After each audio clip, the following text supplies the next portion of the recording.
સુરેન્દ્રનગર જિલ્લામાં ચાલુ વર્ષે ખેડૂતોએ મોટા પ્રમાણમાં ચણાનું વાવેતર કર્યું છે ત્યારે સરકાર દ્વારા ચણાની ટેકાના ભાવે ખરીદી કરવાની જાહેરાત તો કરી દીધી છે, પરંતુ ચણાની ટેકાના ભાવે ખરીદી કરવાની તેના માટે રજીસ્ટ્રેશન કે નોંધણી કરવાની પ્રક્રિયા હજુ સુધી કરવામાં નથી આવી।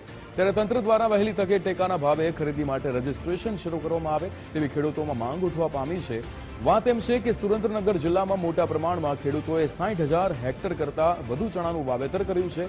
સુરેન્દ્રનગર જિલ્લામાં ચોમાસુ પાક નિષ્ફળ ગયા બાદ ખેડૂતોને શિયાળુ વાવેતર પર આશા છે। ખેડૂતોએ મોંઘા ભાવના બિયારણ અને દવાઓનો છંટકાવ કરી મહા મહેનતે ચણાનો પાક તૈયાર કર્યો છે।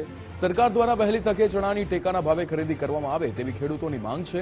તંત્ર દ્વારા તાત્કાલિક ટેકાના ભાવે ચણાની ખરીદી કરવા માટે રજીસ્ટ્રેશન શરૂ કરવામાં આવે તેમજ એક ખેડૂત દીઠ મહત્તમ કેટલી ખરીદી કરવામાં આવશે તે પણ જાહેરાત કરવામાં આવે તેવી ખેડૂતોની માંગ છે।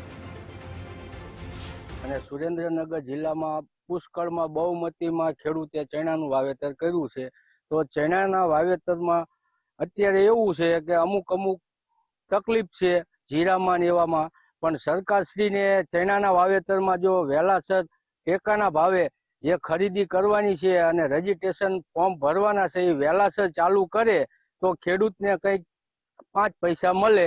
નહીતર ખુલ્લા બજારમાં વેચવા જાવી તો 800 થી 900 રૂપિયામાં વેપારી ચણા માગે છે। જો સરકાર વહેલાસર ટેકાના ભાવે ખરીદીના ફોર્મ બહાર પાડે અને રજીસ્ટ્રેશન ચાલુ કરે તો ખેડૂતને ખ્યાલ આવે કે કેટલો રજીસ્ટ્રેશનમાં ખેડૂતના ચણા લેશે કે નહીં લે, કેટલાક જાય છે। પછી કપાસમાં માવઠાના કારણે ફેલ ગયા, પછી અત્યારે અમે ચણા, વરિયાળી, જીરુંના વાવેતર કરેલ છે। અમારે ખાસ કરીને સુરેન્દ્રનગર જિલ્લામાં અત્યારે ચણાનું મોટા પ્રમાણમાં વાવેતર થયેલ છે।